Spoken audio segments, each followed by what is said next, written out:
So welcome everybody to another Meta Center Wednesday Wisdom Series. We have two exciting speakers today with us, Bhante, Rakkhita, Samanera, and Nadine Levy. Am I pronouncing your name correctly, Nadine? Perfect. Okay, great. I didn't expect that. So we will not have much introduction of the speakers. You can look at the Meta Center website for an introduction to their background. But what I would like to emphasize today is we are going to talk about loss and change. And I presumably mean loss of loved ones or loss of possessions, whatever it might be, the speakers have in mind. So without further ado, let's put our hands together in Anjali and welcome the Dhamma speakers. And let's start with the benefits of and the blessings of Triple Gem. Over to you, Bhante. Well, thank you very much for the introduction and greetings to Professor Dr. Nadine. High respects. Thank you very much for coming and navigating all the things that you're navigating. I understand you're taking care of your mother and a new child, and so lots of juggling. Actually, my mother passed away, Bhante, so this is a timely conversation. Yeah. Timely conversation. So I wondered whether to start with a guided meditation. I mean, that was what we did last time. If you'd like, absolutely. We can do it. Absolutely. Yeah? We can start with a guided meditation for 15-20 minutes. Sure. And then we can have the discussion / conversation and the talk. Okay. And we shall leave some time out for the Q&A at the end of the session. Maybe about 20 to 30 minutes. It's up to you. Okay. So guided visual meditations aren't everyone's cup of tea. So if this doesn't click, you can just do mindfulness of breathing, grounding in your body as you feel. But I'll give you a guided meditation because it's developed for this session. And when we're talking about loss and impermanence and grief, it could refer to so many things. As Baranath was just saying, losing a cherished pet, death of a parent or a guardian, losing a childhood toy. It could be the loss of a close friendship due to distance or misunderstanding. It could be someone losing a skill that they treasured and it's passed, say, through injury or loss of a job or a professional identity. It's a very broad spectrum. Sometimes we anchor to sort of one type of grief or loss. But it can be, a child losing their first tooth or their first haircut can be a major trauma for them, So it could be a loss of a long-term dream or aspiration.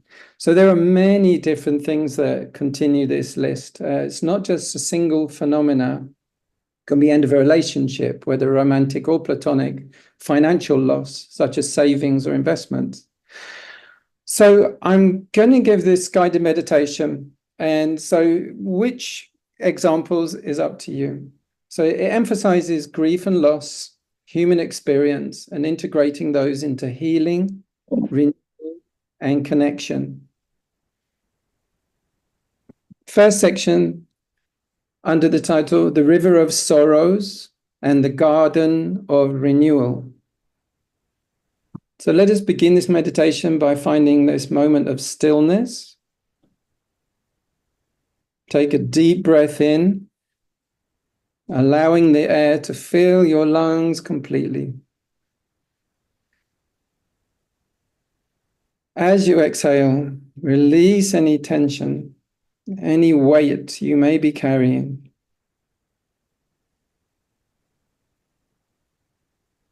Settle into this moment, into this shared space where we will reflect, connect, and honor both the depths and the possibilities of the human experience. The first part, the river of sorrows. Imagine yourself standing beside a great river, flowing steadily under a vast twilight sky. This is the river of sorrows, carrying with it the shared griefs of humanity. The water moves gently but deeply a current of emotion connecting us all. As you watch, objects float by, each one a symbol of loss. A guitar missing one string drifts past, representing creative struggles and the frustration of being unable to express oneself. A wilted rose flows along, embodying love that has been lost. A broken bird's egg tumbles softly in the current, a symbol of dashed hopes or unfulfilled potential. More objects appear. A pair of empty shoes, signifying a departed parent or a loved one. A collar floating gently evokes the memory of a beloved pet, no longer by our side. A tattered book moves along, holding the essence of unfinished dreams and untold stories. And we pause here by the river to honor these symbols, not as burdens, but as reflections of our shared humanity. Loss touches us all in unique ways, and yet it connects us deeply. The river of sorrows whispers softly. Grief flows through us, shaping but not defining us. The forest of integration. The river begins to lead you towards a forest, its tall trees glowing softly in the dim light. This is the forest of integration, where grief transforms into wisdom, resilience, and understanding. The trees stand firm, their roots winding deep into the earth, symbolizing stability amidst change. As you walk through the forest, you notice the trees are alive with meaning. One tree sheds glowing leaves, each inscribed with a word: mindfulness, compassion, another equanimity. Another tree hums softly, its bark etched with the steps of the rain meditation. Recognize, allow, investigate, nurture. Each tree offers its wisdom in its own way.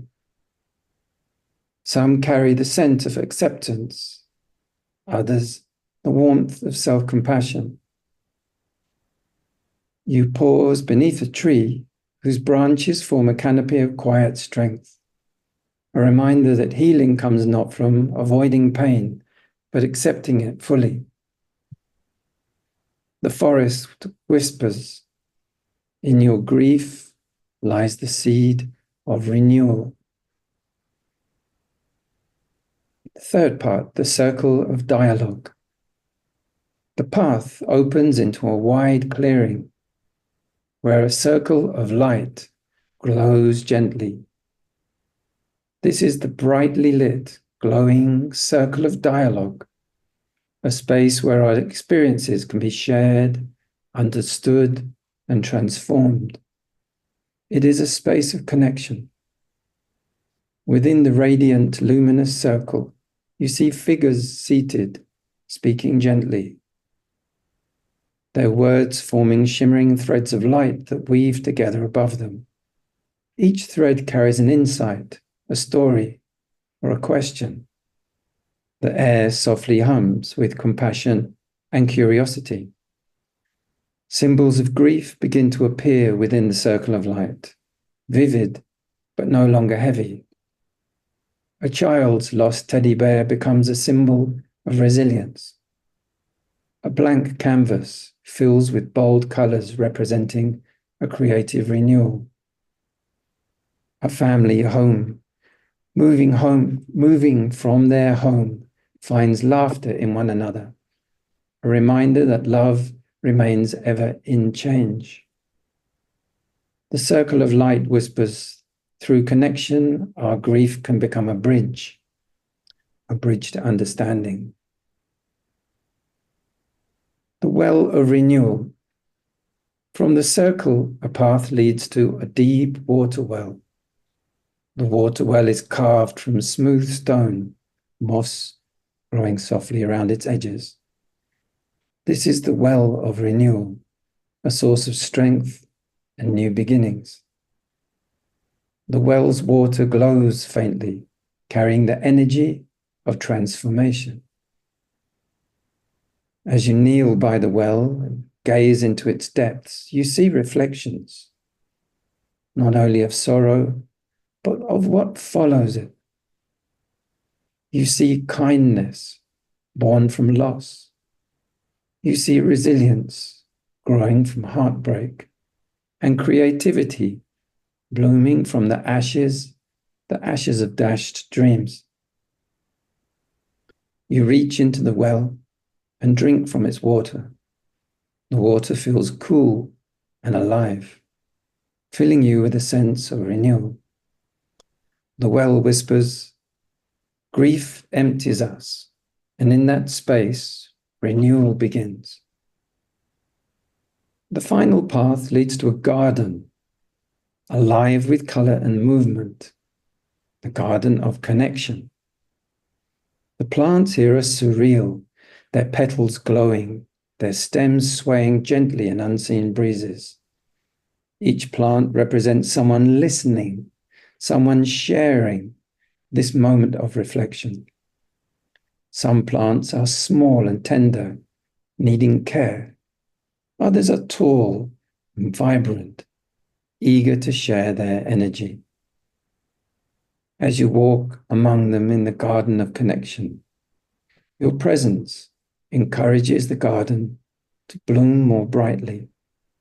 You realize that your own words, your own stories can be a healing, soothing balm for others, just as their presence supports you. In the center of the garden of connection stands a tree with golden fruit. You reach for one and hold the golden fruit in your hands. As you do, you feel the deep connection of this moment, connection to yourself, to others, and to the cycle of grief and renewal. The tree in the center of the garden of connection whispers, in connection, we heal. In sharing, we grow. The garden of connection begins to fade, but its energy stays with you. You find yourself back at the river of human sorrows. Its waters calm now, reflecting the sky. You take a deep breath, feeling grounded, connected, and renewed. As you open your eyes, carry this sense of understanding and renewal with you, knowing that grief is not an ending, but part of life's ongoing story, a story of resilience, compassion, and hope.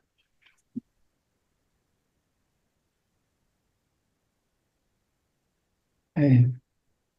So, I know that we're all going through maybe sensitive times on some level, somewhere.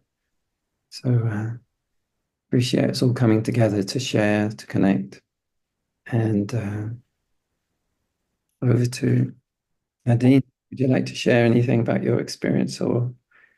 Yeah, thank you, Bhante. And yeah, thank you for your warm welcome. Delighted to be in conversation with you. We haven't worked together yet or spoken to each other, so this is a wonderful new opportunity to have a conversation and see where it goes and how it unfolds. So thank you. Thank you for the beautiful visualization. What was coming to me as I was sitting there with your beautiful words really was that so many traditions across space and time have a similar story about grief and loss, and believe that perhaps sorrow lamentation, even suffering can bear fruit and lead to, as you said, a deeper understanding and even meaning for some people. So just really appreciated the fact that you captured something of that story, which is very, I think, close to all of us and present in our culture. So thank you. And I was also reflecting because I'm actually I come from the Jewish tradition. That's a Jubu, as they say. There are a lot of Jewish Buddhists in the world, that's for sure. But I've never been of Jewish faith, so not a religious person. And in fact, my family stopped practicing Judaism quite early in the piece. But I have, with the passing of my mother, have started bonding with a mystic rabbi. And basically everything he has been saying to me has sounded like Buddhism. And it's been quite remarkable, really. He's used different words. And perhaps he refers to a creator that Buddhists wouldn't normally talk about.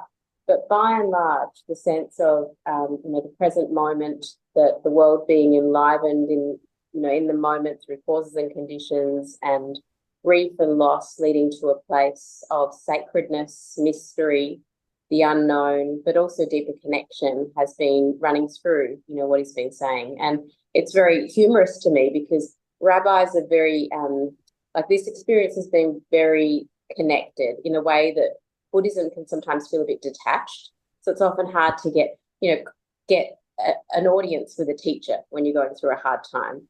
But this rabbi's been showing up on my doorstep basically every day to shepherd me through this grief and loss. And so it's been very different to what I'm used to in the Buddhist space.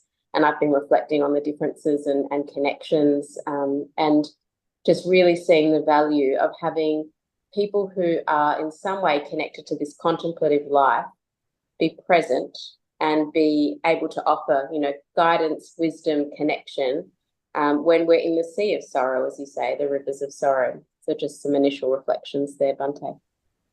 That's such a beautiful way to put it. And it really does feel like you're creating something new, a living tradition that speaks to today's world. I know Jack Cornfield blends in a lot of Kabbalah, mysticism, and blends from different traditions. And he borrows from like Sufism, and he borrows also from rabbi stories quite often. And I'm very open to that. Can you say more about how you've been finding blending and finding parallels? Has that been a sort of experience for you that's opened up doors? I think so. I mean, I think when I first started practicing Buddhism, I was closed. I was like a closed book. I was like, I'm a Buddhist, and therefore I see the world like this. But I think as practice has gotten deeper, and this is probably the case for most people, I've become more open, and matured as I've gotten older. And so I see the Dhamma everywhere. It's not like Buddhists own the Dhamma. It's like it's reality. It's the truth. And it's also a sensibility. And I think that word is really important to me, sensibility. And when we talk about loss, I can talk more about that, but it is it's a certain sensibility. And I often think that religious people have got more in common with one another than those who are hard atheists and religious people, because we're pointing to something, a sensibility, a sense of the world, and a sense of something beyond the material, I suppose, that makes sense on an intuitive level. And so the sense that, when you die or when something ends, sure, there's a moment of change, but it's not necessarily a hard stop in the way that atheists might suggest. And so that sense that perhaps, the death of the form body might lead to something formless or something mysterious that we're unaware of. That sense, I think, is present in most mystical and religious traditions, and I'm very much in touch with that at the present moment. But I'd love to hear more about your experience in that space as well, Bhante. I'm not sure if you come from a certain religious background as well that isn't Buddhist, or what your experience has been. I've spent time in the Middle East and in Egypt and in Israel, walking in the desert, meditating, doing artwork, a lot of different things. And I found that when the Western appropriation of Buddhism often was trying to iron out a lot of the religious sensibilities, to use a word. And lately, I've spent a lot of time in dialogue with a man in Perth called Lorenz Good, and he's emphasizing the resacralization process, whereas materialism, atheism, commercialism, secularism can have the effect of trying to sort of demythologize and remove a lot of the transcendent aspects. And as someone who's very interested, as yourself, in psychology, psychotherapy, and these processes, I was very interested how these transcendent, sacred practices can augment what could be a little bit too much sort of leveling out. So I'd be interested how you see things that are common, such as compassion and supporting people, say during heartbreak, on whatever stimulus has happened or what form of loss or change has brought that, and how meditation, prayer, or transcending death compassion can come into that. Yeah, and I think that these I like to think of them as portals, because I've also, as everyone probably knows here, I've had a baby this year, so I've had a birth and a death, and it is a kind of transition period. But there's also something about these portals that gives you, it's like a little, I don't know how to describe it, but it pierces the veil in a way, and your everyday life falls apart, and then all of a sudden you're seeing into something, or you're feeling into something that is unusual and potentially sacred. I mean, I'm not sure. Birth certainly feels like a sacred passage to me. I'm not sure what the Buddha said about it, but so I think that these transition periods, so even when we lose a job or we lose a relationship, where our our reference points that we've been using to live in the world drop away, and then we're kind of in this in-between space, they are an opportunity, I think. And in my experience, when in that state, you either have two options. You can either try and control the situation, which a lot of people do, say around a death, they'll think about the will and everything's very practical, and they go into a bit of a frenzy around someone's death. And I do remember a death doula saying that the first thing you do when someone dies is you have a cup of tea, right? And you just kind of like, you take some space and you don't panic. Anyway, but what I'm trying to say is that you can control the situation or attempt to, or you can actually drop in. And I think when you drop in, there's some tenderness there. So you referred to compassion, and perhaps it's the same thing that I'm referring to.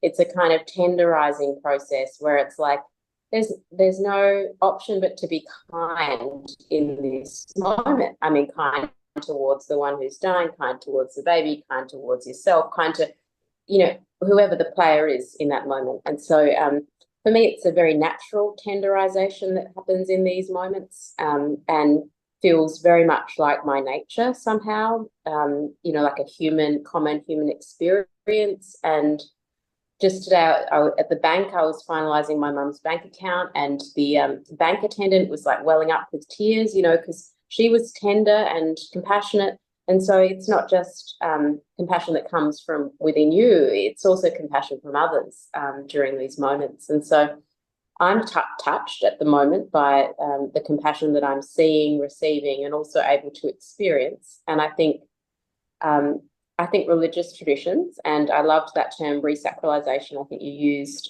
bringing the sacred back into our everyday life, or the soulfulness. I think that really enables us to connect not just with compassion, but wisdom. So compassion informed by wisdom. And so for me, this whole process has really struck me. It made me think, like, if you were a secular atheist, and you didn't have rituals, and you didn't have shepherds, and you didn't have a framework, what would that feel like? And that was a bit of a daunting thought, really. And so, yeah, the role of religion in various forms, I think, is crucial in these transition moments as humans. Yeah, and yeah. So I don't know if this fits into this process that you're talking about in terms of enchantment and, you know, resacralizing the world. Yeah. That's very interesting. Thank you for those reflections. I know that I'm dealing with a loss at the moment, grief that was a great shock.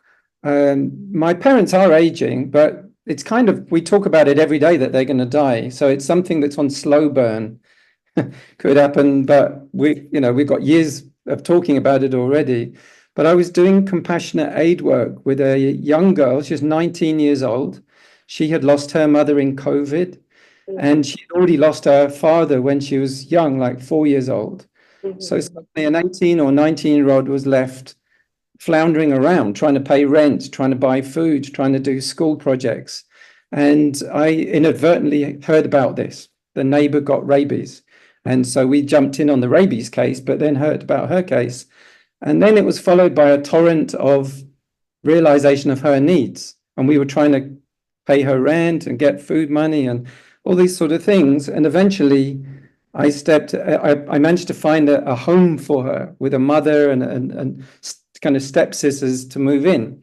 So this was the situation. And then she went into fear and resistance and just said, no, I'm not going to do it. I'm not going to do it. I'm not, and sort of anchored down. And it was very frustrating because in a way, what you're referring to, control, I was trying to sort of push her to sort of do this. And she was just saying, no.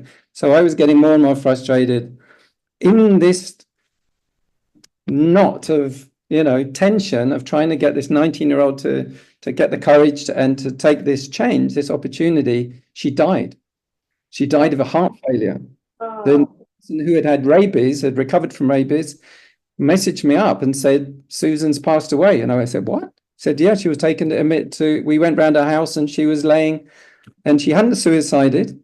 She just had blue lips. She was laying, on her bed, and she had just been crying and under the pressure of life, school projects, everything.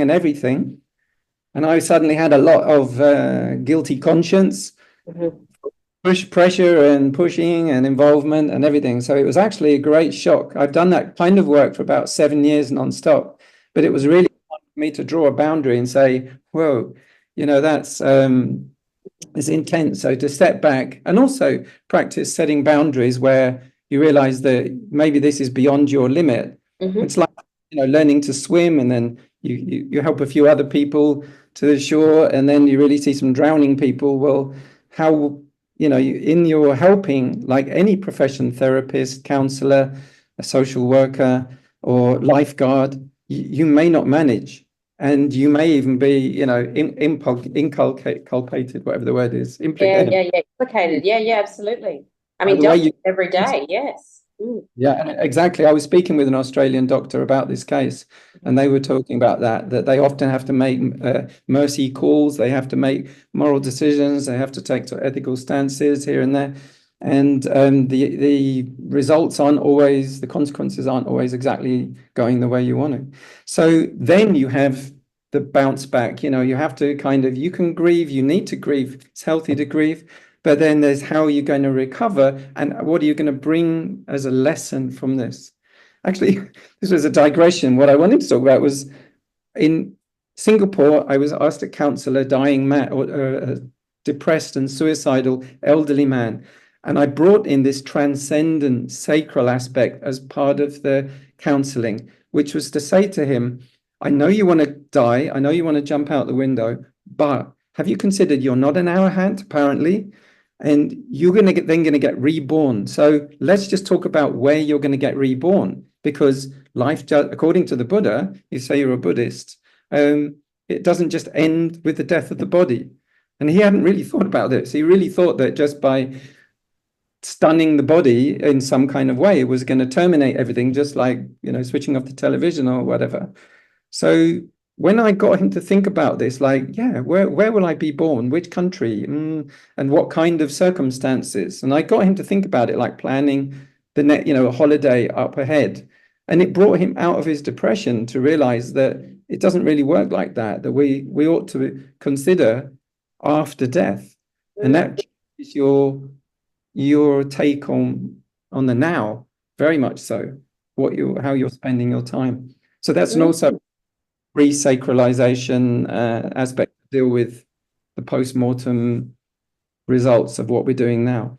Yeah, that's beautiful. It's beautiful. And I think, even in the insight tradition, I was just thinking, like, we don't have any in a lot of ways, as you know, we've modernized Buddhism and made it secular in many ways in the insight tradition, though there is often a move towards re-sacralization and, an invitation to do things like death meditation and reflect on reincarnation and things, but it's not the norm. And so we also don't have a lot of guidance around when someone dies, and say they do want something spiritual at the end of life. It's quite hard to work out what to offer, aside from bringing in, some monks and nuns who are very much embedded in the religion. And so it's just so interesting how, modern spirituality can have all these limitations, particularly around these transition points, I think. So making meaning out of things. I mean, it was Viktor Frankl who talked about making meaning out of the Holocaust experience, and I think that we are meaning makers. And so spiritual perspectives can be really helpful in trying to fathom the unfathomable. And certainly, Bhante, the rabbi who I've been dealing with has been talking about the soul living on. So similar kind of notions, and it's not that I believe them in the rational way, but they've been kind of balm for my heart. And I think what it's opened me to is, and I'd love to hear from others who have had a big loss, because I've had a couple of really big ones in my life of immediate people. And my sense is that after the event, if you open to what's present, it's not always, despair and anguish. It's actually connection and a sense of being close to the other, intimacy with the other. And it's kind of unexpected, and it takes various forms, but I certainly felt that with my past loss and this one too. And so if we have this materialist view of you die and that's the end of things for you, you might not be open to this. It's a sense of connection, a sense of ongoing connection with the person who you left or has parted for whatever reason. So, and there might be some interesting, feeling states and mental states that arise out of that, that aren't just about, like, we often have this view that we have one mind and we're individual people on the path, but this idea of intersubjectivity or connection or relationality, I think is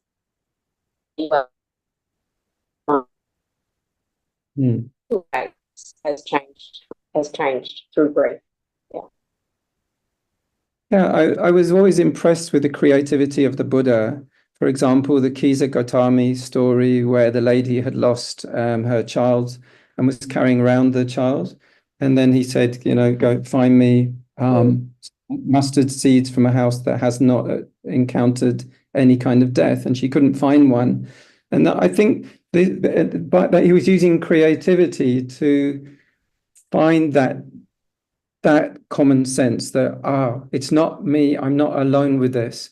I have this in common with everyone else. And that realization, it's not always available to most people. Originally I was asked so I was looking at sort of ways to cope with griefs. And there's like we were looking, that there were many different forms. Just moving on from a best friend that you have to connect, on digitally, where you used to have presence, physical presence before. For example, there are lots of different ways of these problems, which some of them are quite small or simple, or they can be subtle, like losing a skill or losing personal belongings in a disaster like flooding, or losing a sense of identity. And this can be the case as well, or when there's behavior change in a family member as well. So some of the things that, like, for example, when you've got losing a pet, for example, this could be that you create a memory book, or you plant something, you do something creative to counteract the sense of negative destruction, that you plant a tree or a flower, or you volunteer at an animal shelter. So you use the same bonding,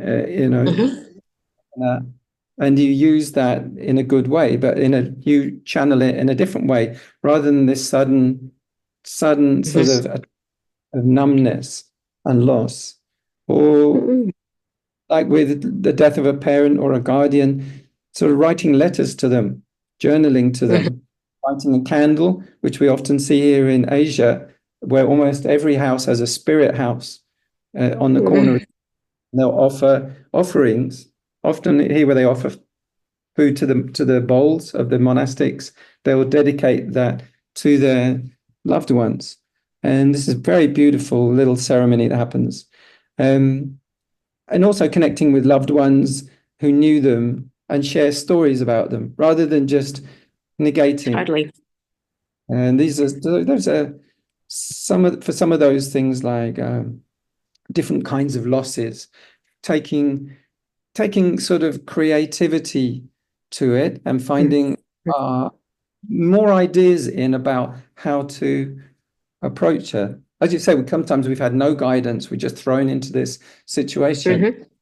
Yeah, and I think like creativity is very much connected to intuition, I think. And so we usually have if we can access our intuition, it's not always present, but where we can access some deeper levels of knowledge, through the unconscious and our dreams and bodily sensations, there might be some rituals that arise, through our inner wisdom, I think, rather than, having a manual for it. There might be something that comes to you, like, I want to go to the sea, or I want to volunteer, or whatever it is. And so listening to those messages, I think, is a beautiful way of navigating these rivers of sorrow. Yeah, beautiful. And I was going to ask you, Bhante, if on the topic of Buddhist stories, because there are so many in the canon that can really inspire us, I think, in these moments. And one that was coming to mind, and I thought perhaps you'd know more about it, was, how the Buddha spoke to his monks around tending to a sick person's body, and the kind of gentleness and compassion that he suggested monks afford one another when they fall ill. I wondered, or die, So I wondered if you knew more about that and you could tell us more about the meaning behind that. There was a famous story where monks were neglecting a monk, and the Buddha chastised them heavily. And then he went in and he started cleaning and caring for this particular monk. And I think he had something like dysentery or something that was stinky and unpleasant. And the monks were shunning him in that case. They weren't doing any duties of care. And so the Buddha started doing it. And he said, you should care for sick monks as you care for me.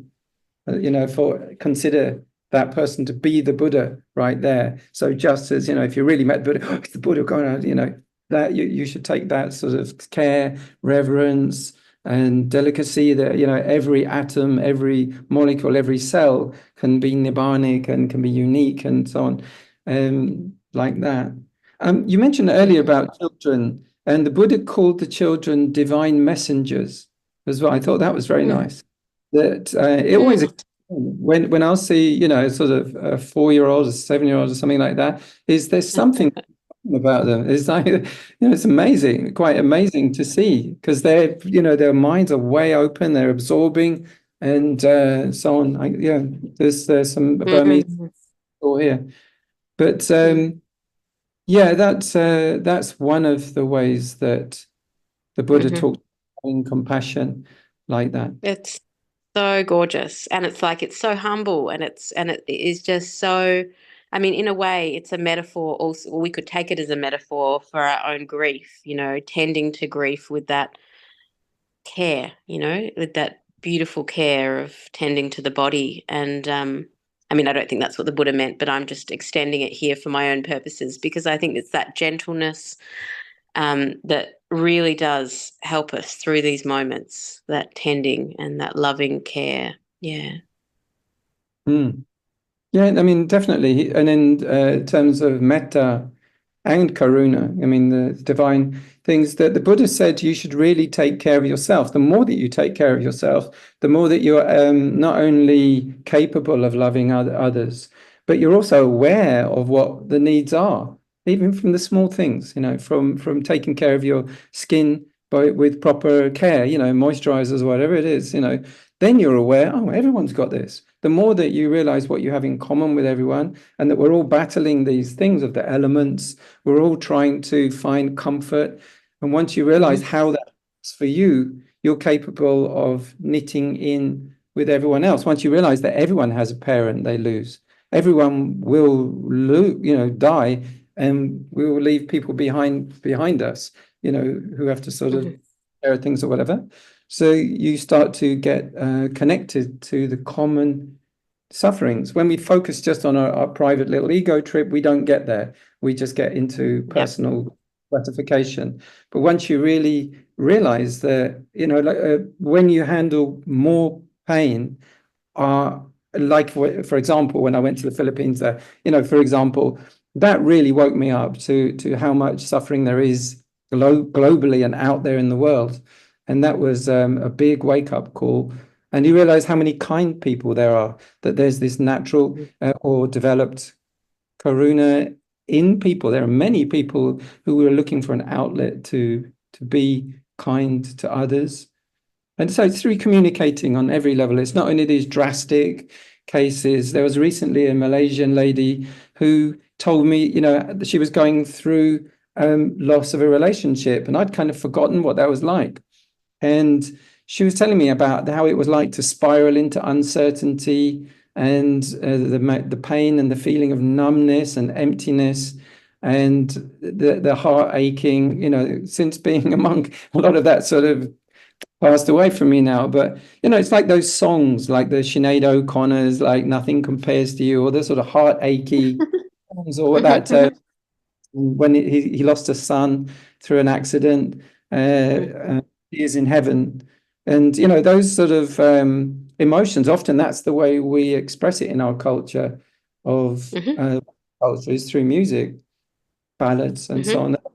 Have you got anything you'd like to share along those threads? I love those threads. I love them all. Yeah, I was, I was thinking of Kisa Gotami as you were talking initially about, common humanity, and and then I was also thinking about the notion that if we tend to the self and we connect with our own pain, our bandwidth for other people's suffering becomes greater as well.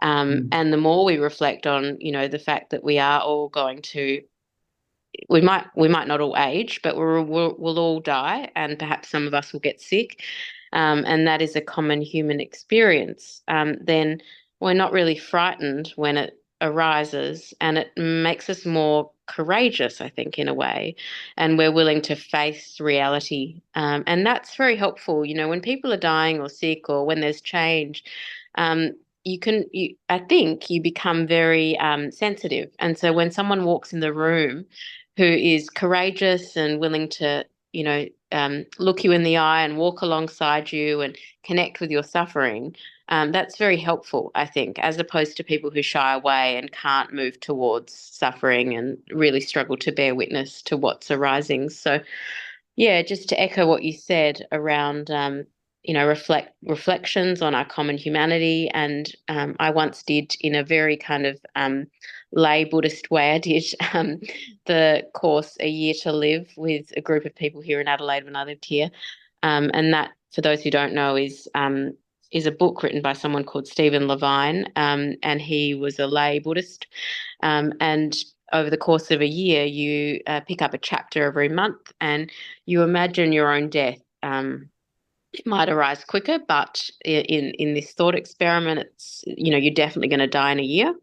And you reflect on your life. You offer gratitude to those who have, given you life, supported your life.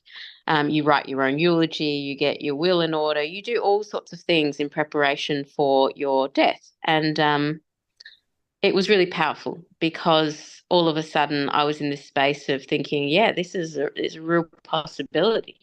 like this is really going to happen. And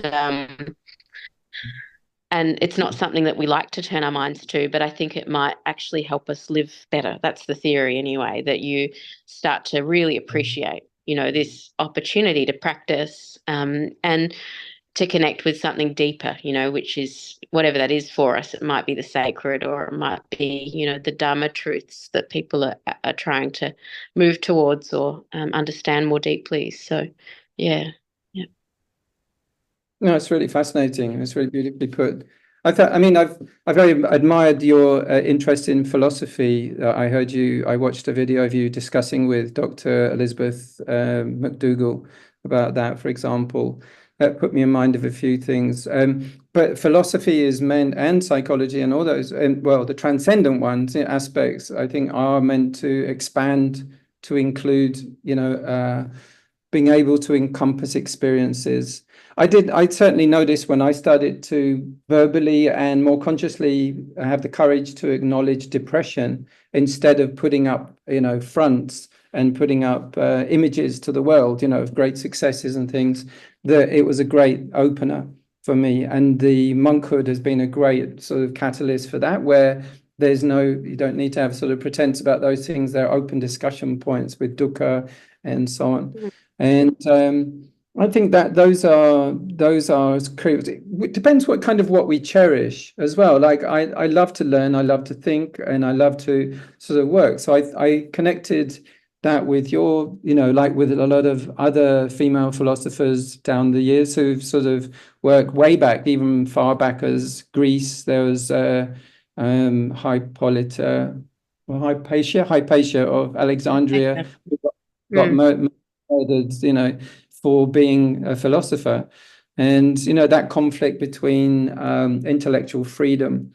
But that gives us the sorry if I digress a bit there, but with acknowledging sort of depression and in our real inner world authentically, then we've got half the chance of being known and also making authentic connections with other people, rather than putting on a porcelain mannequin that we present to the world, which is a sort of artificial veneer of, kind of measure of success. So the more that I think that we have those sort of genuine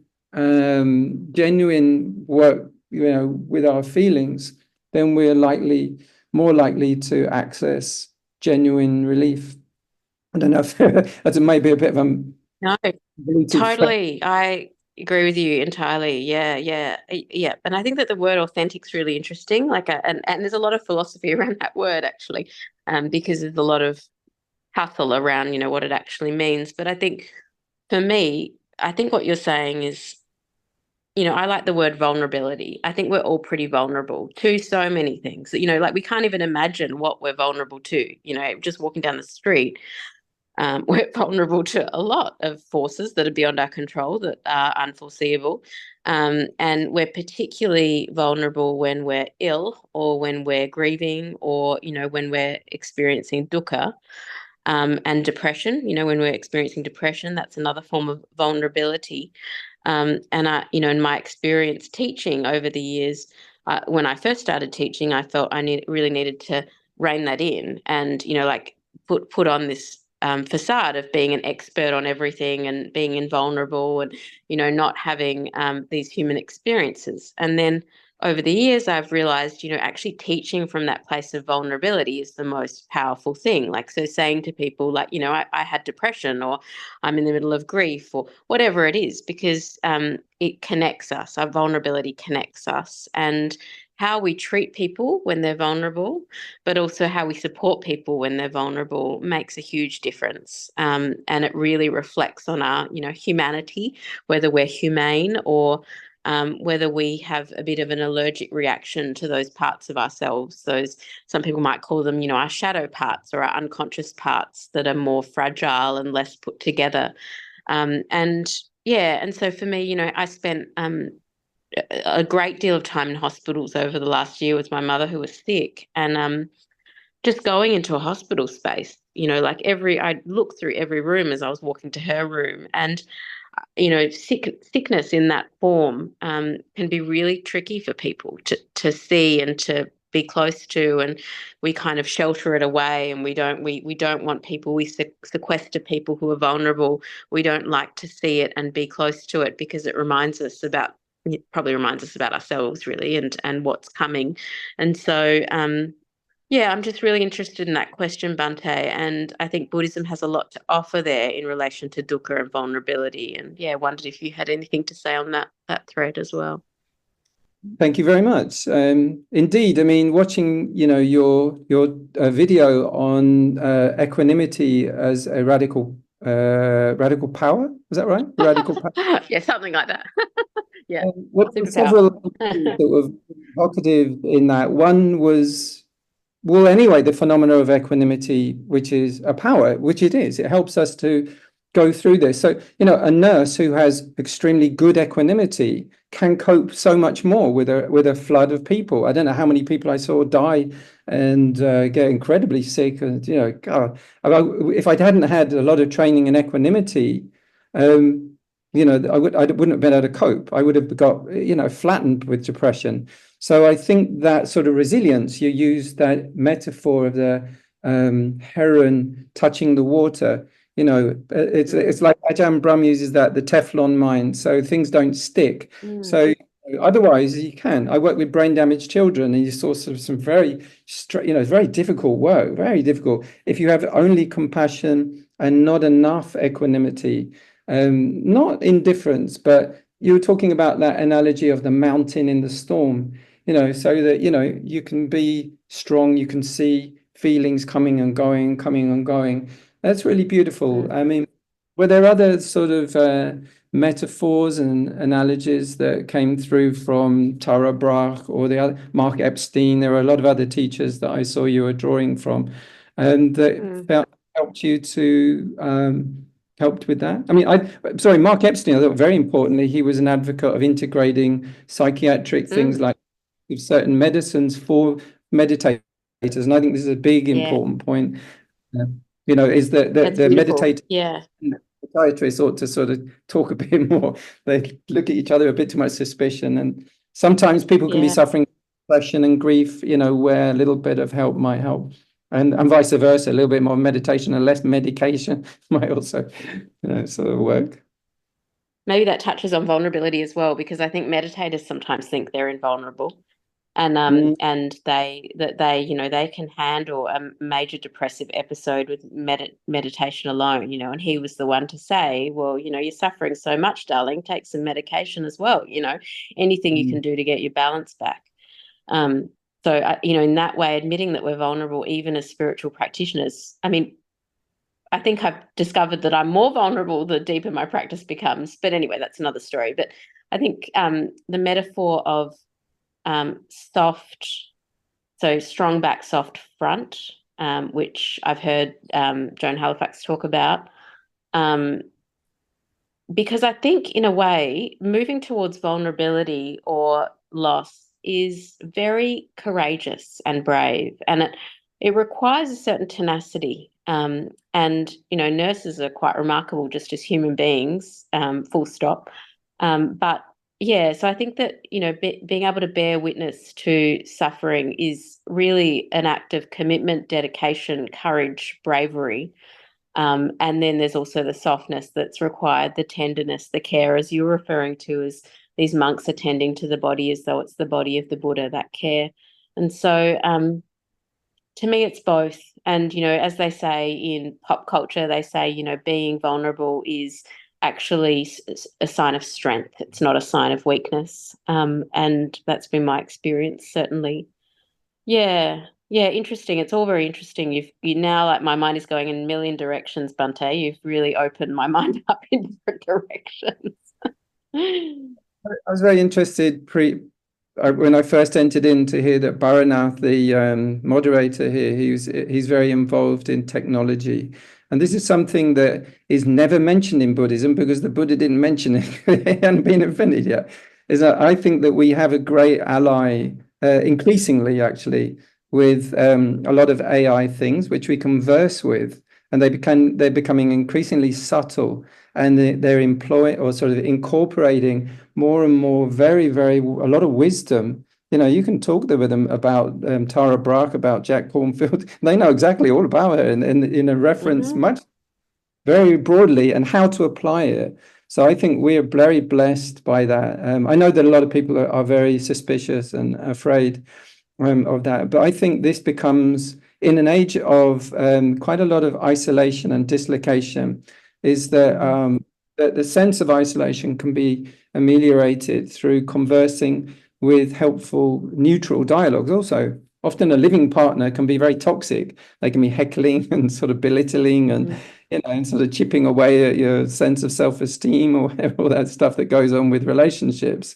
And it's I've been finding it a very good neutral, sort of counsel to have around, particularly when it comes to these, because they're never tired and they're never biased in that way. Often You found a friend. Well, I've had counselors and therapists who are very biased, and they actually can give quite skewed advice and opinionated sort of things. So I find that very helpful in terms of how we guide, students and friends and listeners here to how they're going to be dealing with their losses and their griefs. Just tying it back into the sort of main thread there. I think that's, in terms of tools, it's not easy to say how you apply equanimity. I know you were mentioning sort of teamwork and sort of accessing the body and accessing sort of the subconscious. I also found that with those guided meditations, that's a very good way to do that, is to ask AI to create them, and then give them the issues. Again, so like, it's this and that, and this and that, throw it in, give me a 6-stage guided meditation and just have a deep relax and listen and follow through. And and ask it to use mythology and a surreal landscape and those, and it's very good at it. So I think this is it would be remiss, I think, to ignore that. That's an enormously new tool, including the things like the Four Noble Truths, 5 Remembrances, Metta and Karuna. We've been bouncing those around for quite a while. People are pretty aware of their presence, how to apply them. And you might have more ideas. And so, I invite you. How do you see those supporting people during that? No, again, you're opening my mind in a different way. I never thought about AI, but that's a really beautiful way of using it, is trying to just, get pull together the knowledge of the ages in that way, using a tool. I don't think having the presence of a holy person in my life for the last week has been invaluable, that human connection, but I see them both as valuable. And, I think in a way, because I'm a bit more of a eclectic personality, I try and use my intuition around what I need in any moment. But I was just thinking on the ways that I've dealt with, what you might call the dark night of the soul, which I've had multiple of in my spiritual practice over the years. One way that I used to deal with it is through these guided meditations. And, like Tara Brach's voice, for example, is a very kind of maternal, soft voice. And even Ajahn Brahm's voice I quite love. And so it wasn't even about what they were saying, but it was actually just about having them on and having them in my mind, and that internalizing that soothing presence. And that's often what therapy is as well, like having your nervous system regulated through the presence of another. And so I used to listen to a lot of those kind of guided meditations in navigating those difficult moments. And so these tools are available to us in multiple forms and so readily accessible on the internet, which is quite amazing. And so, if you feel like a talk on the Four Noble Truths, for example, the first noble truth, it's you can access that within a minute, and often it's really amazing content. And so we're in a really blessed time in that way. I think you don't have to walk, 20 kilometers to get to the local temple to access these types of these tools these days. That's what I'd reflect back, I think. No, I completely am sympathetic with this, certainly with the tone.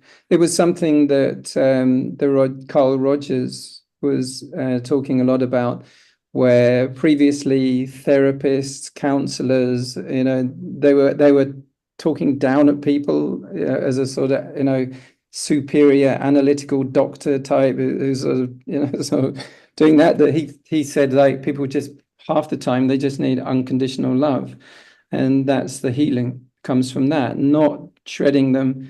And I remember seeing something that struck me. It was called Gloria. I think it's on YouTube, where a actress, I've seen that. Yeah. she sat on a sofa and they had three famous therapists talk to her, but the difference was remarkable. And Carl Rogers was soothing, he was open. I like you say, like Ajahn Brahm, he's very, very feminine when he talks like that. I don't altogether like his personal version of it. My teacher in Thailand was like this. He was very maternal like that. But in contrast, Fritz Perls, Gestalt therapy. Especially the one that was abusing Gloria. Known to slap people around the face. He's really aggressive. This woman's like half traumatized by just meeting him. So no, all due respect. It's worth watching it for those listening. It's like it shows the different kind of psychoanalytic schools and their approach to healing. And it's on Google Gloria on YouTube. But no, I think that's right. And the other person who I used to listen to, I still listen to a lot of, is Ajahn Chalo. I don't know if he's someone that you know or have come across. But he has this beautiful meditation on heartbreak. And so I wanted to actually ask you, Bhante, because heartbreak is another face of grief or loss, when we're heartbroken either because of the ending of a relationship or also just the ending of an era, like you're losing something that you value, you're leaving a place or you're leaving a home or you're ending a job. And heartbreak has a certain tone to it. And I wondered if you could offer any practice notes on that experience.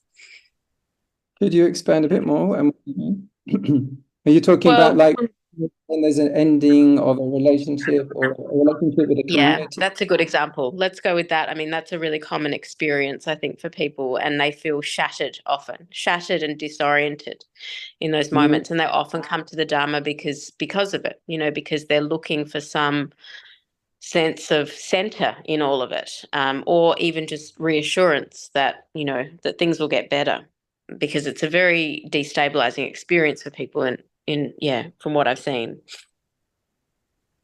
Yeah, it reminds me a bit. I think how we're living our present moment has a lot to do with how we are going to respond when that happens. And often, like with the 19-year-old girl, that was completely unexpected. I was really in shock because that was not going to happen. And the same with the biggest shocks, where they're outside of our control. So I think the way that we're living our life, that is what enables. Like when I was young, I used to hitchhike a lot, and I watched everyone in their BMW cars whooshing by and their safe, secure jobs. And now I look back and I realize that was teaching me so much about this sort of the unpredictability, and voluntarily, like as a renunciant, you're giving up a lot of this securities that people buy into. That's Brooks was talking about this. She's one of the listeners in here. Perhaps we can hear from her in a little bit about moving on. Is that sometimes the more moving on that we're doing, and the more that we realize that the practice of surrender into a storm is an opportunity. It's not that as soon as we lose comfort, everything's wrong, as if everything's right when we're just comfortable. So sometimes, like, this is like sitting with pain in meditation. And what am I doing this for? But often we are assimilating this into our system, that this is very real. What isn't real is getting what I want, having solid comfort, having everything under control, and everything reflecting all things about me. Like that's, that when that gets shocked, it gets really shocked, and the mind can't cope. But when we're exposing ourselves to impermanence, when we're exposing ourselves deliberately and waking ourselves up with reflections, then it becomes that much easier to realize, everything, including my body, my looks, I'm going to age, my teeth, all the devices, everything around me, all my securities will be taken away from me at one point. So that's when it actually happens, that's another thing. I mean, there are a lot of things that can really help. And some of these are also physical things as well, like massage, like really moving it through the body. I'm not just a meditation is a panacea for everything kind of person.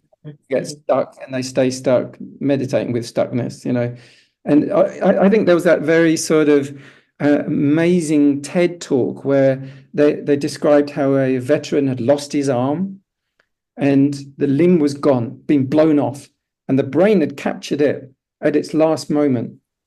And it kept this image of a phantom limb with agony. And this man had lived for 10, 15 years with it. And he's just walking around with this, there's nothing there at all. But in his mind, in his experience, was agony. And it was solved by putting a mirror against it. And then once the brain saw there were two moving limbs, it let go of the pain. So there's some strange mystical metaphor here with meditation, that when your brain sort of sees impermanence in motion, both sides, it really sees it, it lets go of a lot of the phantom pains of the previous selves that we've been. I was this, I used to be one of those. Industries are changing all the time. All the printers that used to be printers, then they're all just gone because now everyone's got a printer. All the photographers, now everyone's a photographer because everyone's got a camera. So like all the people who had that kind of, that lapel badge to say, I am a such and such, and they were building their ego on it, they really have to let it go. So, and this is through every phase, every strand of life, everywhere, is that we are always being challenged to flow, let go, to be empty, to be a no one going nowhere. And the more that we can live like, I was saying to Brooks, why didn't you go travel, some foreign countries, like go to Cambodia, Laos, Vietnam, and I think to move from one suburb to another one, from one, place that was government provided housing to another one. And it's just like regretting and thinking about the move back and caught between the two. And I was saying, hitchhike, to go off on the road and see then when you look back, how it all looks. So sometimes we get caught in these sort of sankharas and nests of ideas and identities. Even like, how many mothers have we ever had? Like, this is a common one to say, well, okay, I'm very hooked up on the loss of this one. Now she's how many months old? She's been reborn, so she's probably coming back round again. So, the many transcendent aspects really shift. Yeah. Brooks, thanks. Big picture kind of looking at things. Yeah, that's amazing. I think that's really powerful. Thank you. I loved that. I mean, I think it was Suzuki Roshi who once said something around, it's not so much about letting go, but accepting that things end. And I think the letting go kind of happens in its own way if, as you say, we're reflecting on change, we're experiencing change in the body moment by moment. We're practicing meditation and we're noticing change in our physical reality and our mental reality. And I think that really primes you to accept that things will end. And there's kind of this self-liberating quality to that. There's a kind of freedom that comes from that.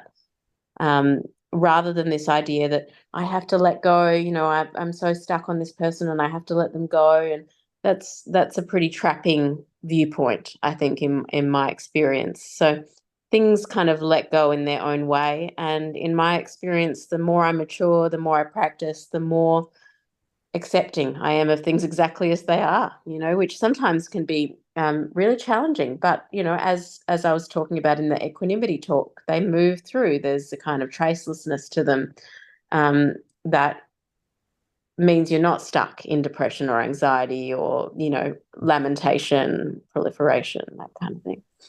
Yeah, I love that. I think it's from the Zen, or I saw it from Chogyam Trungpa as well, with tracelessness. So when it was some Zen poet or something was talking about it, a bit like your heron on the water. Yeah, exactly. I mean, that's a lovely place to be. You still feel, but it's not you're not stuck. Yeah.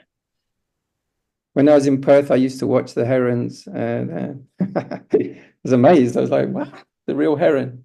And there's loads of the bin birds, what they call them there. All right, I mean, The ibis, yeah. I love those. Bin chickens. I can't believe they They're call good, them. aren't they? I think in Egypt they're sacred or something. So bin chickens, and then there's is it the turkeys, the bush turkeys in other parts of Australia? Yeah. Gosh, we've got such amazing bird life here, don't we? oh, what? Can't believe them. Yeah, but yeah. Do you want to open it up, do you think, and see what's out there? Yeah, about just nudging. I mean, time's moving, and I'd love to hear some responses in from the people. Really would. Yeah, thank you ever so much. Thank you so much to both of you for this very lively back and forth conversation. I really enjoyed it, and I'm sure our audience have a few questions. But while I'm waiting for my previous chat history to be sent by Eugene, because I was offline for a while and then I logged in and then the chat disappeared for me. Never mind. I have actually a question for both of you, starting with Nadine.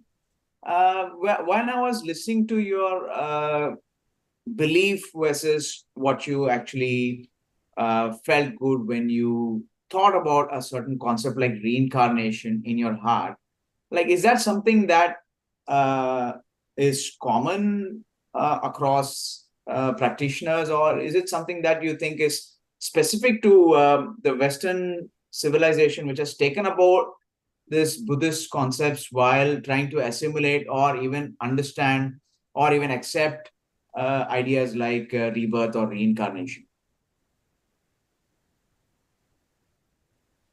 Can you summarize your question, just understand angle?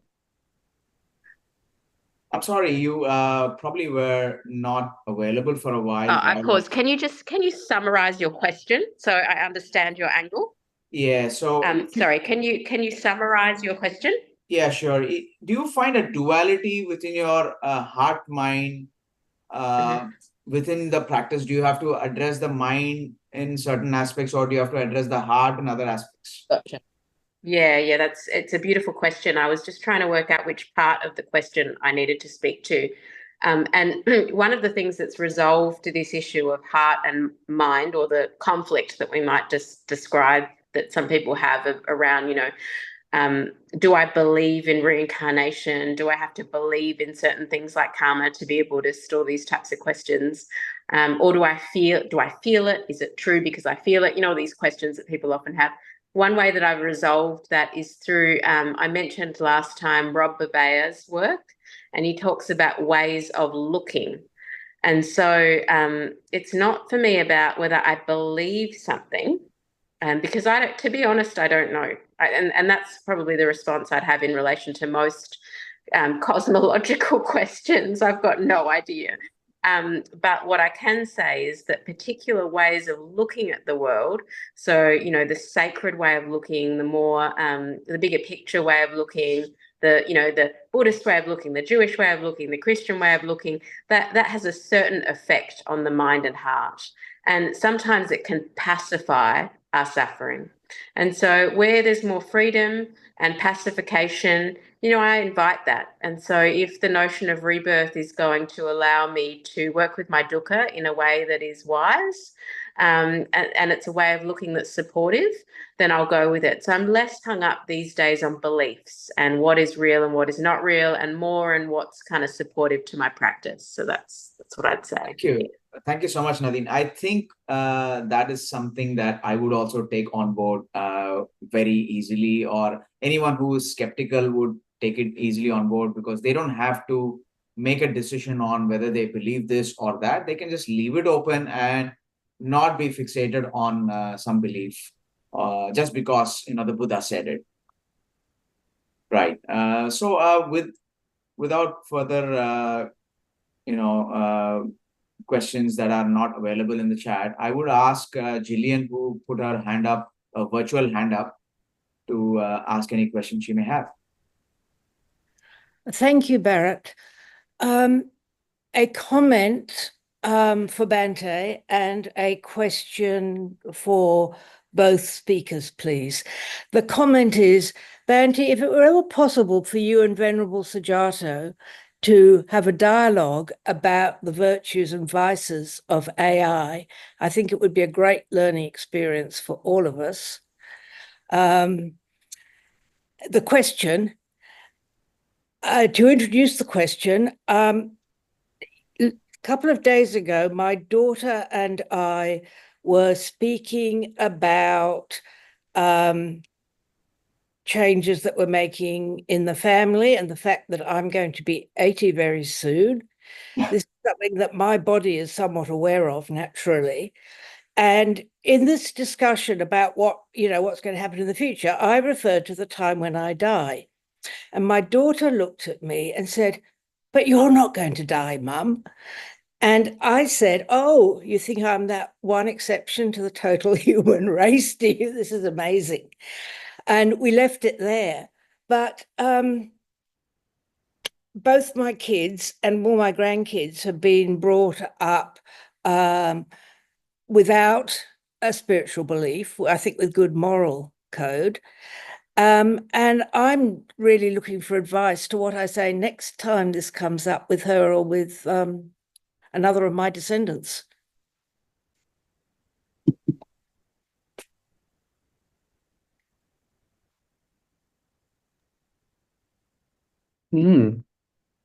How do you feel when you heard your daughter say that, this kind of denial or this kind of avoidance? How did it make you feel? Well, at the time, we were talking about something very happy. They've invited me to move in with them, and we both think this is going to be really fun. And so we were talking optimistically, and I just thought it was funny. But I can imagine a different situation, like if I was sick and she was visiting me or something, when it would make me feel, I was very sad, and I hope a bit compassionate as well. Nadine, would you like to? This is something close to your heart, I know. Yeah, sure. And there are so many different phases of bereavement and grief, and sadness and uncertainty and denial are all part of the process. And so in a way, it's not a mistake that your daughter had this sense of like, you're never going to die. I mean, it's an illusion that we all have about our parents to a certain extent, or a hope at least. And so on that level, there's nothing to fix. I mean, the process will arise as it arises, and you don't know what the circumstances will be. And then on the other hand, my Zen teacher told me that the biggest gift my mother could give me was to accept her own death. And so perhaps in applying that to you, Gillian, if you can model non-denial, acceptance, courage, compassion in the face of the unknown and in the face of, the body as it changes, and there's a lot of wisdom, I think, in the body as it changes as well, to be accessed. I think if you can model that, that would be very reassuring for your children. That's a lovely answer. And, thankfully I have found the Dharma in time to sort of change my views and my feelings about these things. But I do remember from my childhood that I really hated, I was brought up a practicing Christian, really didn't like old people talking about death. My grandmother, every Christmas dinner, would heave a sigh and say, "Oh, I wonder if I'll be here this time next year." And I made a little resolution in myself that when I got old, I wouldn't do that. But I don't want to be in denial as well. I don't want to support their denial by acting out more denial. That seems a bit stupid. Children often hold on to the idea that their parents are invincible. And the one exception to life's impermanence, it's their go-to place. You can, if you talk in terms of mindfulness, if you meditate a lot, you can't help observing the changes that are going all around you. I think people who don't meditate live in a kind of bubble often, but that's a little bit of a stereotyping thing to say. But if your response like that, was gentle and also plants the seeds of reality, in a way that respects her feelings, then that's a powerful way to introduce the inevitability of change and loss, with compassion. as well, rather than trying to shock them, too much. Yeah. I know when I was doing the guided meditation, I was kind of choking up a bit at the idea of the empty shoes, because I could see several empty shoes. I could see the empty shoes of this 19-year-old Susan Smith, who we'd been taking care of, or my own mother. That those shoes are never going to have warm feet going again because she's passed on. But again, it's a bit back to what Bharath was saying about duality. Once you really get it home, we are not the body. Yeah. Then game change. It's like this device and the internet.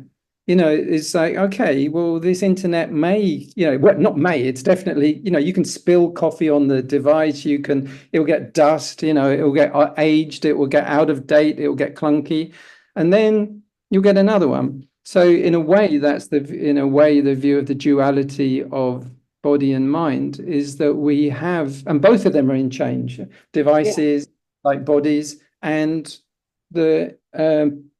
our intelligence and our learning and our cultivation is also in development, and it will also need a physical body next time round. So but that's to get that through to people. I've spent my whole life trying to teach meditation and Dhamma. That's a very big part of it, is to get that understanding, is that you are not your body, and you are not the mental part and the emotional part is in flux. Unless you get a real wake-up call. In the Philippines, I accidentally drunk a whole bottle of cough mixture, just gulped it down, trying to get rid of a hacking cough. And it was a hallucinogenic one. And I didn't know this. It was a, what do I call it? Narcotic. It was an American thing. You'd never be able to sell it in the UK, I don't think. And I was taken to hospital. I ended up hallucinating and then going completely paralyzed and having to be taken to hospital. And they told me, you've had a stroke. And they told me to my face, you've had a stroke. Hello. And I was absolutely couldn't speak, and my body wasn't working. And for me, I was being told that I'm in a wheelchair for the rest of my life. And goodbye to talking, goodbye to communicating, goodbye to walking, goodbye to using your hands and your arms. And it was like a dying. And actually, it wore off after 10 hours. And then I went back to normal. But as far as I was concerned, I was now, a person in a wheelchair for the rest of my life. So suddenly to be losing your faculties, or to be having an experience where you are close to death, where you get close to an experience of loss of something that's precious to you, makes you sort of realize this is, and sometimes you have to test yourself or have that difficult conversation. I remember talking with my father about his death, and my mother. I do that quite often now. Thank you so much, Bhante, and thank you, Nadine, for that answer. Simran, do you have a question? Actually, I just wanted to share something. This is a bit more lighthearted, but Nadine, on your point about how perhaps you don't have to work so much with the beliefs, but if you feel like the idea even could be useful to your practice, I found that as a relatively new Buddhist, the idea of rebirth is something I'm still getting my head around, but I combined two aspects of Buddhism that I'm working on together. So now that when I see like a fly or a spider or something that I previously may have killed, instead I say, hey, that could be my grandpa now. Or that could be like somebody who I've previously in my life has passed away and then it's been hard. But then I just think, hey, that could be them. So for me, contemplating that perhaps right now, like if I'm not 100% sure that that's my belief that about rebirth, but just leaving myself, like you said, sort of more open rather than go, oh, I'm a Buddhist, this is my belief. But actually just being open to it has been a good way for me to reconcile with that fact that, okay, yeah, maybe rebirth does occur. And then if we sort of take away the personality of things and realize that, that fly over there, like if that were my grandpa, why would I be not willing to kill that now? And even reflecting on that and realizing that, well, we should be treating everyone equally, similar to like that story about treating that sick monk who perhaps wasn't the nicest to the monks before, but still in their sickness, treating them with compassion has really helped me. So that's like a tip that I wanted to offer if anyone's sort of struggling with those two things about not killing, and then also people in their close life that have died. Yeah. I mean, it touches on something really important, Simran. That is the effect of the idea of reincarnation. If the effect of is for people to calm the way down. If the effect of like atheistic materialism is that people say, well, I can just shoot a whole load of people in McDonald's and then just pop myself and that's it. And why not? Then that will happen over and over. But when the idea is percolated down that you will always be answerable for every single absolute molecular moment of thought, then people are much more careful about what they do. Whether there's a CCTV camera or a police force, there's karma. When that idea is put into the culture, it has a very great effect. You won't have like what happened in communist China or Russia, where 30 million people are killed just because, we'll get out the way. You know, if you have some materialistic view of life, it can have a very dangerous effect on cultures and on regular people.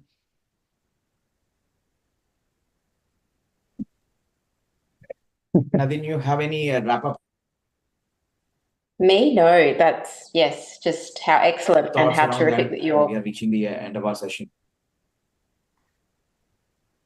Yeah, well, if you'd like, we could share a blessing with the group. How would you like that if I chant one of the Theravada blessings? Please, Let me just summarize the meaning in brief. absolutely.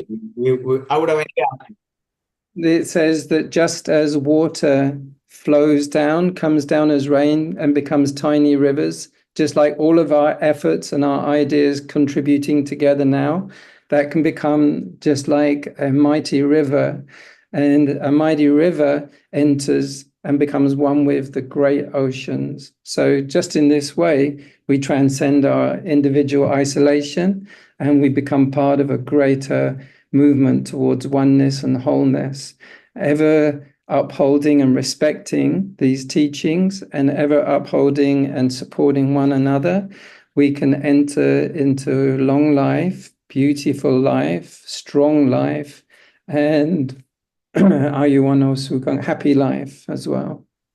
All right, such a very brief synopsis.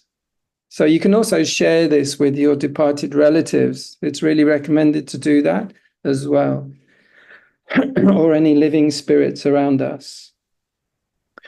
Yata varivaha pura paripurenti sagarang evamewa etorinang petanang upakapati ichitang patitang tumham kipamewa samijatu Sabe purentu sankapa chanto panarasoyata manijotirasoyata Sabitio vivachannu sabaroko vinasatu mate pawatwantarayo sukidika yuko bhava abhivadana silisa nichang uta pachayino Jataro Dhamma Vadanti Ayuano Sukhang Balang Sadhu Sadhu Sadhu Sukhi Hontu.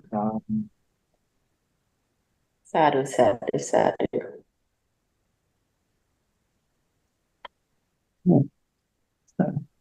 Thank you for hosting. Thank you so much, Bhante, and thank you so much, Nadine, for this wonderful conversation.